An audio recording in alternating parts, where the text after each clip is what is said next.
If you're in a stage of life where your goal is to quote unquote make it, oftentimes we don't stop to consider what the life of making it looks like because we are so busy wanting to make it, right? We're consumed by the notion of making it. But if all you want to do is make it, then once you make it, all that matters to you is not to lose it. The result is you're one of two types of people. You're either trying to be successful or you're trying to stay successful.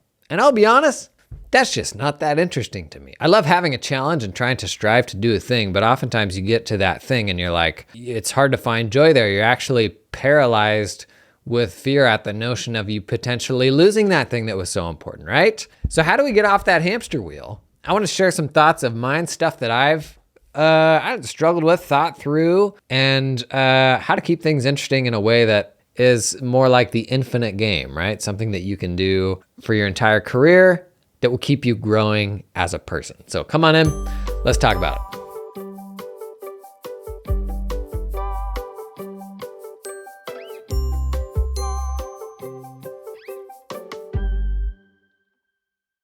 I think we've all probably heard that analogy of like you're climbing a mountain and you get to the top of the mountain and you're like, okay, what do I do now? And what actually like a lonely place that can be if you spend a decade of your life trying to accomplish this thing and then you accomplish this thing and you're like, oh, what's next? It turns out I was actually just so entirely consumed with that accomplishment that once you got there, you don't really know what to do with yourself. And I try to be mindful of this. We did another episode a bit ago about goals, and I try to lean more into process than achievement or goal or this destination, because I don't know that there's a destination that's like fun. Like a destination kind of by definition ends and has this finality. And so it's probably more, goals have value, but it's almost more like, to me, EOS's framing of like quarterly rocks, like what are these small incremental things that will take you on a journey? But then it's more about the bigger journey and how do you find something that you can do and be passionate about for decades. And what I've learned for me is that looks like kind of chasing new skill sets that I'm interested in. And, obviously video was a great example of one. I dabbled in it a little bit and I found like, oh, this is actually really fun. This is like a interesting way to kind of bring to life some of the silly ideas that I have. But it was also something I found that I really enjoyed that could also be valuable to like where I was trying to go and the people that I enjoyed helping and like, what it looked like to build a business around that.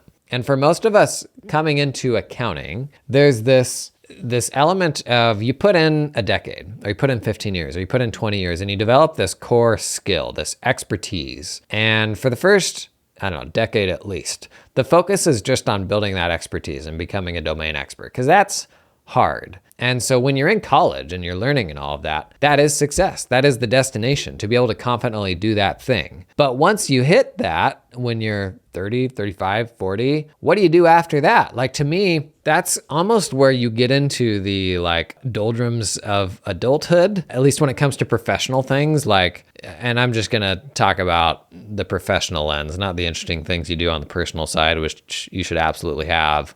But I also am not a believer that you should just get by with your work not being interesting and, just let your personal life be the interesting thing too. I think both ought to be interesting. Like for most people, you can find a version of work that you love and that you're passionate about and that you enjoy doing every day. And if you haven't, you should try to find that. But once you develop that domain expertise, what's after that? Is it then just about like playing the business game and like playing politics in a bigger firm and all that? That's admittedly where I kind of ran out of steam. And so what kept me entertained was after 10 years doing tax, I was like, okay, I don't know that much about running an accounting practice, which is very different than running a tax practice. I'm going to go out and start this, and this will be fun. And I did that for a few years and I enjoyed that. But then I was kind of on to the next thing. And it was more like, what does it look like to own a larger firm and kind of look at, talent acquisition and strategy at a more meta level. And that was fun, and I learned a ton, and it kind of developed me as a person because it was kind of a new thing. But where I think most people kind of stall out is you develop this domain expertise, and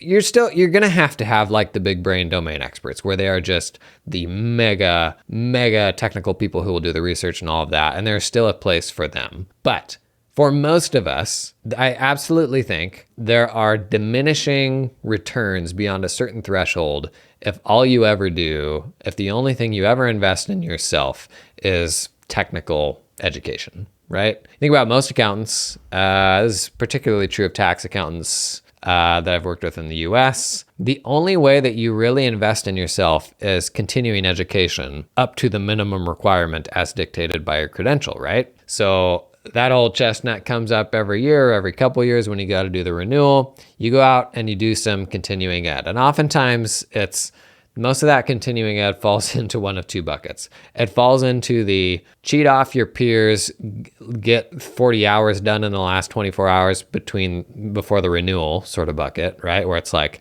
I just got to machine through as many of these as possible. I've got that all-you-can-eat subscription, and I'm just going to try to nail these as quickly as I can. The other bucket is more the fringe continuing ed, where it's like, oh, we have a client where this new thing might be relevant to them. And so you go out and you're spending time learning a new technical thing, which is not without value, to see if it applies to a client situation. And of all of the things that you could do with an hour of your time that will make you a better human, a more productive human, be able to help people in a more profound way, man, the answer is almost always not that new little technical nuance thing. When you put that next to getting better at writing, like developing your emotional intelligence, persuasion, like confidence in speaking, like there's so many, to me, other higher leverage skills that we don't invest in. Like if accountants invested as much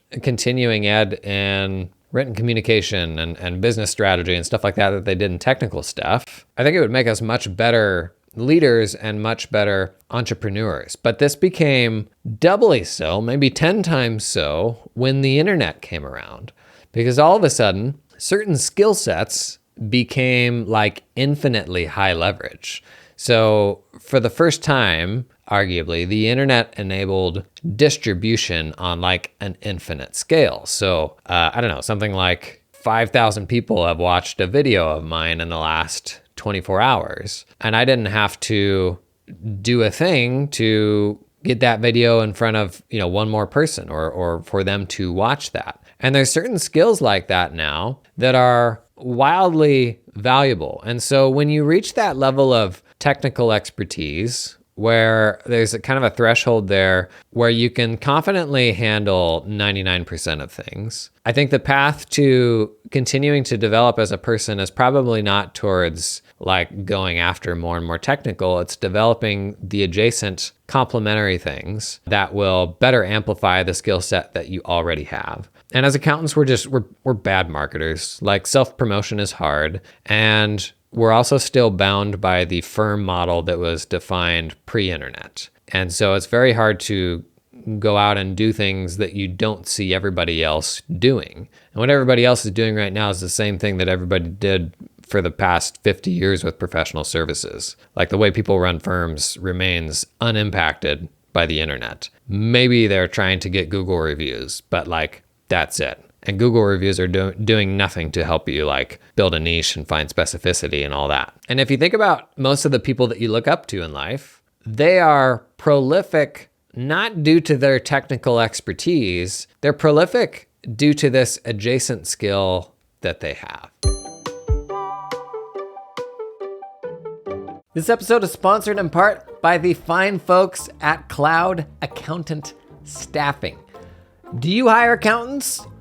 Bless your little heart. Not the best part of the job, in my opinion. Not something I ever enjoyed. Well, listen, you can build your accounting dream team with talented offshore accountants in the Philippines that work 100% full-time for your firm. Their accountants aren't freelancing or contracting for multiple firms. They're all yours. They work exclusively for you and are incentivized to stay with you and your team long-term. They're not gonna get swiped. Cloud Accountant Staffing is 100% dedicated to the accounting industry and founded by a former accounting firm owner that understands your business, knows your pain points. They had to hire some accountants and they said, you know what? We're going to build our own pipeline in the Philippines. Gonna pull in some super talented people and then open that up to other firms. Basically, that's the story. I've been talking a lot about staffing, building more resilient staffing pipelines for your firms. I had staff in the Philippines, totally red-pilled me to oh geez, we need to globalize the way that we get our work done. Check these folks out. Link in the show description, cloudaccountantstaffing.com. Gang, this episode sponsored in part by TeamUp, who helps you recruit top Filipino accountants without zero ongoing monthly fees. They can source accountants with experience working at US or Australian firms, people who are familiar with stuff like Xero, QBO, Dex, they can find them for you. They can also recruit specialist roles like a team lead, people with leadership experience, even US tax specialists. Wowee. The most talented and ambitious accountants in the Philippines want to work with you directly, not through an outsourcing company, for two main reasons. One, they don't want to give a big chunk of their salary to a middleman, oftentimes upwards of 50%, and they want to build a long-lasting relationship with their employer. Oh. These are the people TeamUp can recruit for you for a flat, one-time fee, and then connect you with an affordable employer of record as well if you need help with payroll and compliance. Learn more at their site, hireteamup.com, and get on their newsletter for quick tips on managing overseas teams. Stuff like cultural miscommunications, best practices, everything you need to know to get started hiring offshore. You already know I'm down with offshore hiring. Learn more at hireteamup.com.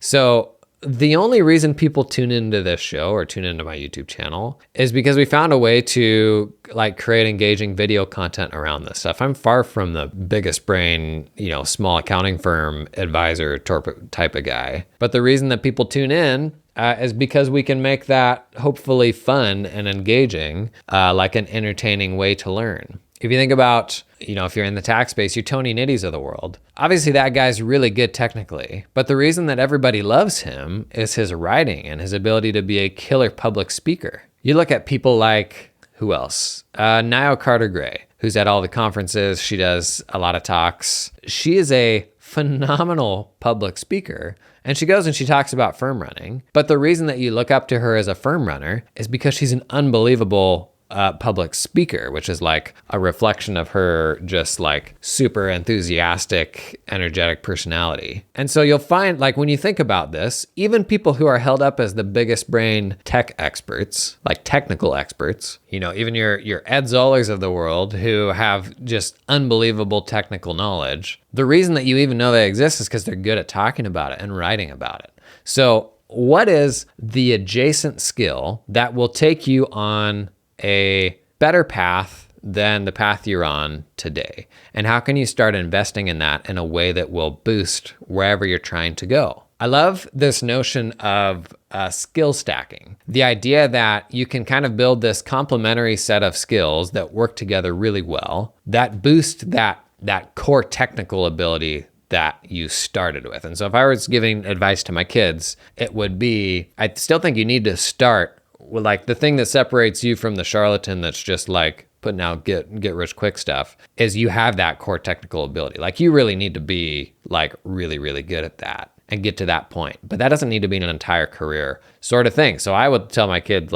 go into something specific, something hard where you develop that technical expertise, spend a decade, 2 decades on that, but then think about what are the adjacent things then that will amplify that skill that you already have. And I went through an exercise a while back of thinking through what my progression was. I started with tax technical skills, and then I built that more into accounting systems. And so that was building an accounting practice. The projects we looked for there were the really hard technical ones where systems could be a good solution. Next, honestly, was probably the skill of persuasion, which I know comes through my content a lot. Just the fact that I can sound, very confident and sure of how I feel about this thing. And I learned that skill of persuasion, coming of age in a firm with a bunch of other very mature partners who had done this stuff for decades and were very opinionated. And we came through stuff like COVID relief, and it was kind of put up or shut up sort of times. And you had to get a bunch of people to buy into your vision of doing things. And that was learned just through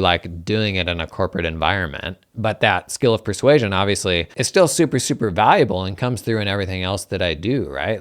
Through my videos, through social media, through writing, persuasion is one of those mega valuable skills. And then stuff that I started investing in that were kind of adjacent skills. Actually, the very first thing I did besides firm running was I created a little newsletter called Launch for Accountants that was like 5 new apps every week that could be helpful to accountants, because a really hard thing for me was tech discovery. There's so much new software coming out all the time. I was combing through all this different stuff, trying to find solutions for the problems our clients had, because my business model was really built around, we're going to find people with bad systems, help them get onto better systems. And that sort of arbitrage of time of us being able to automate a lot of that stuff would lead to a really profitable accounting practice. So I was combing through a huge volume of new tech every single week. And I'm like, accountants have this same problem. Like, how do I find the right tool for this and that? Who's going to filter through all of the noise? Because nobody can filter through this new stuff. And I was like, I'm already doing this work. What if I just sent out a weekly newsletter sharing those 5 things? At the time, I was really fascinated by email marketing. And this was, when was this? I don't know, 2018, 2019. I was really fascinated by the mechanics of email marketing because there's a lot of people investing a ton of money into that for advertising anything. And I was kind of fascinated by it. And so I just started doing it because I was like, this is going to be a helpful skill to have no matter what I end up doing. So I'm just going to start a newsletter and learn more. And since then, like the whole, ThinkBoy newsletter thing is massive now, obviously. And we all have, you're subscribed to way more newsletters than we could possibly consume every week, right? But that for me, email marketing was this complementary skill where I was like, okay, I could see this helping me no matter what I do down the road. It's going to help me right now in running my firm. It's going to help me in, doing this other little tech project with Launch for Accountants. So let's just start learning. And a trap here is to try to define what your takeaway is from all this and the ultimate value that it has to you. Like, we're so ROI focused. The trap here is to fixate on, well, I want it to get me to this outcome, when what we're really doing is just growing. And that's okay. That's a thing that is always going to be worth investing in, is if this is ultimately a high leverage, and that's an important distinction, a high leverage skill set where for one more person to consume that thing, it doesn't require any more effort from you. If this is a high level skill set, it is worth you investing in that thing. Doubly so if it's something that you enjoy and you're curious about and can have fun with. Like, that's gold. So this is where I move my focus away from what is the destination to what's the next thing I can learn? Like, what can I become good enough at? And that started with email marketing. And then one week I put in a 90-second video of last week's most popular tool, what people clicked on the most. And 3 times as many people clicked on that video as anything else in that email. And I'm like, okay, I've stumbled onto something here. And that video was horrendous. It was in actually this same room. At the time, it was like a wood workshop recorded on my laptop webcam. It was so bad. I mean, every bit as bad as you would expect your first video you ever make to be, but way more people engaged with that than anything else on the email. So I started doing that every week, and it kind of built a habit of having to practice each week. Eventually that I started putting on YouTube because I was like, newsletters are basically ephemeral. Like, they come in, people archive them. They're not discoverable. It's like, if I'm going to make this video, why don't I at least put it on YouTube so it has a little bit longer of a life? And that's how my YouTube channel started. And like, that's where we are today. It was a product of that. And so when I started learning email marketing, I couldn't tell you that I expected, I was starting email marketing so that someday I could have a daily podcast and a YouTube channel and newsletter and like actually make a business out of all of this stuff. That was the last thing in the world that I ever would have expected, right? But the email marketing thing led to the video thing. And when I started doing video stuff, man, I never thought people would like pay to sponsor content. You can build a media business around it. Like, never could have imagined that. But there's so much value in developing high leverage skill sets adjacent to your technical expertise that, so much of opportunity is what is your surface area for luck and how people are able to discover you and find you and all of that. And high leverage stuff gets you there. This episode is sponsored in part by the fine folks at Tech Guru, because you got better stuff to do than worry about your computer problems. Tech Guru is an IT firm that just works with accountants, accounting firms. So they understand you, understand the annual cycle, the oftentimes awful software you're forced to use, not always. And they do it via their 3 S's approach. That's right, there's 3 of them. I'm now going to give them to you one at a time. 1, strategy. industry-focused tech strategy sessions with accounting technology experts, like people that do this stuff for a whole bunch of accounting firms. Number 2, security. Ensure nobody's gonna steal your Lucky Charms, my copy, not theirs. And 3, support, so that you got somebody by your side when bleep hits the proverbial fan, am I right? Spend less time stressing about computer stuff and more time stressing about client stuff. That's what you should be doing. Learn more about Tech Guru at the link in the show notes. Hey, this episode is sponsored in part by Canopy, the practice management system. Canopy unlocks the firm that you always wanted. Think about it. Think about it. Close your eyes, lean back in that chair. What is the firm that you always wanted? Oh, wait. Canopy unlocks it. And they do this by unclunking accounting firms with an end-to-end solution that makes your tech stack feel a little less stacky. Putting our customers first with world-class user experience, support, education, and innovation rooted in customer feedback, working well anywhere and for any size or type of firm, wherever you are now and wherever you're going. Multiplying your efforts so your practice requires less proverbial midnight oil. You know, sidebar, if you go to the conferences, Canopy's got they always do some really good little sort of, the stuff that they use to trick you into coming to the booth. Well, this year they've had Legos out there. Maybe you double down on the midnight oil thing, Maybe give away a little actual midnight oil. I guess it would need to burn too, but that one's free. I think it's a good idea. Delighting your clients with a modern, easy to use portal that helps you get the info you need when you need it. That is Canopy. Check out the link in the show notes to learn more. So if there's one thing I can stress, it's I guess avoid the trap of fixating on a destination and instead build that core technical expertise and then think about how you can layer in really complementary skills that will not only help the thing that you're doing now, but also be an asset for the rest of your career. The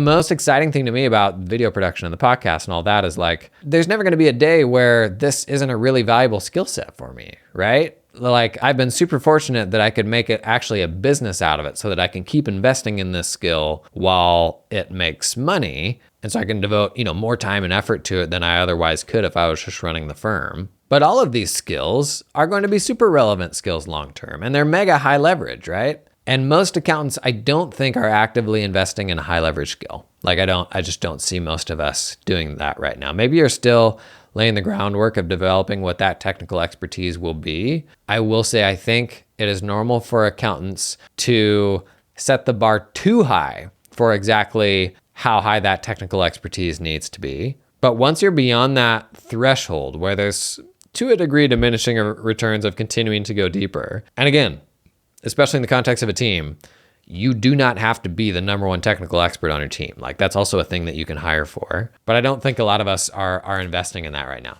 So as kind of a ideation exercise, I ran some prompts.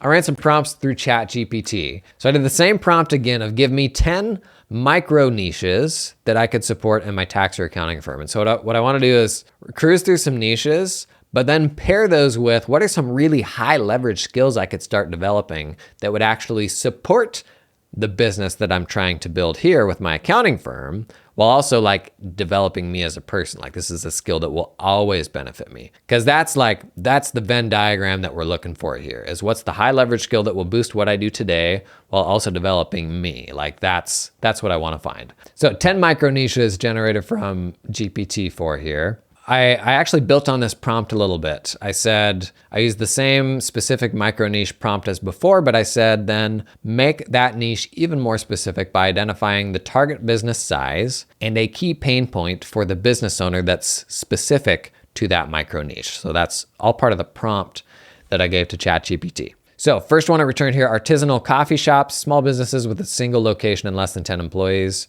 Key pain point, struggling with managing inventory costs and cash flow due to the perishable nature of their goods and seasonality. Number 2, independent mobile app developers, solo owners, and small teams of less than 6. Difficulty in managing irregular income streams and understanding tax obligations in different app marketplaces globally. These are great. Like there's a killer firm to be built around all these. Third was small scale organic farms, family owned farms less than 50 acres, challenge in accessing government grants, managing cash flow during off seasons, and tax complexities due to various income sources. Number 4, boutique fitness studios, i.e. yoga, Pilates, single location, less than 20 employees, high operational costs and irregular income streams. 5, independent children's book authors. So solo authors or those that work with a small team of illustrators or editors, usually self-published. Managing the complexities of royalties, copyrights, and digital sales tax.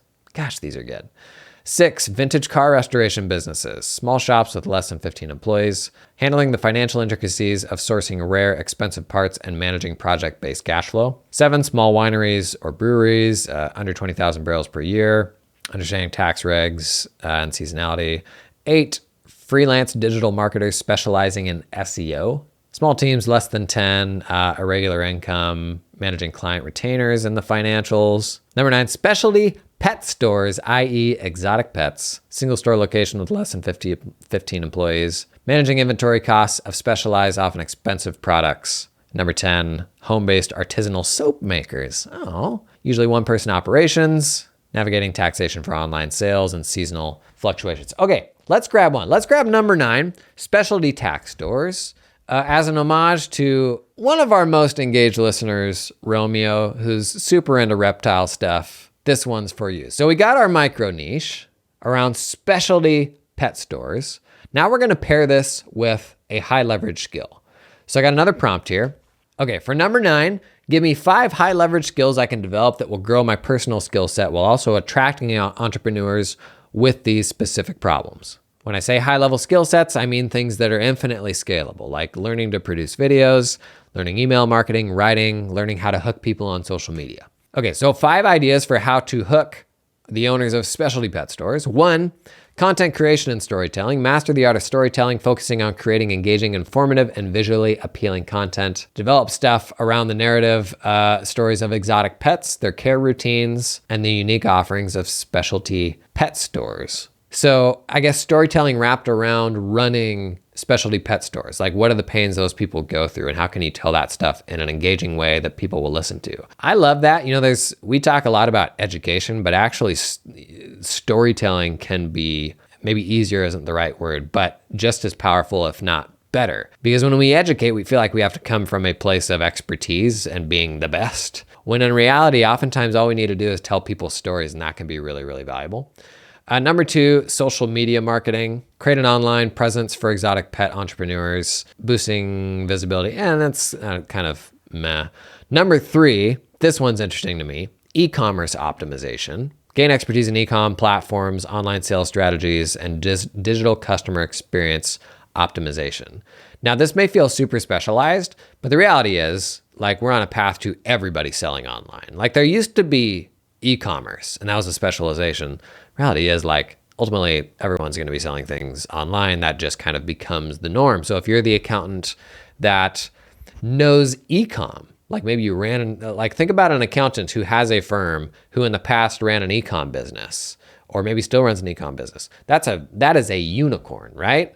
And the skill of being able to develop an e-com business, kind of like video making or something like that, that's an unbelievably powerful adjacent skill to have, to where if you have that experience, people are going to love you, and it is a skill that will always be valuable. How to sell stuff online, right? I actually love that one. Number 4, data analytics. Learn to collect, analyze, and interpret data to make informed business decisions. Yeah, so if you can make sense of like buying patterns, that's going to be extremely valuable to your clients, but also learning how to do that will be a skill that will always serve you, right? Like, that's gold. And then number 5, email marketing automation. Master the art of creating compelling email content, segmentation, and automation to personalize the customer journey.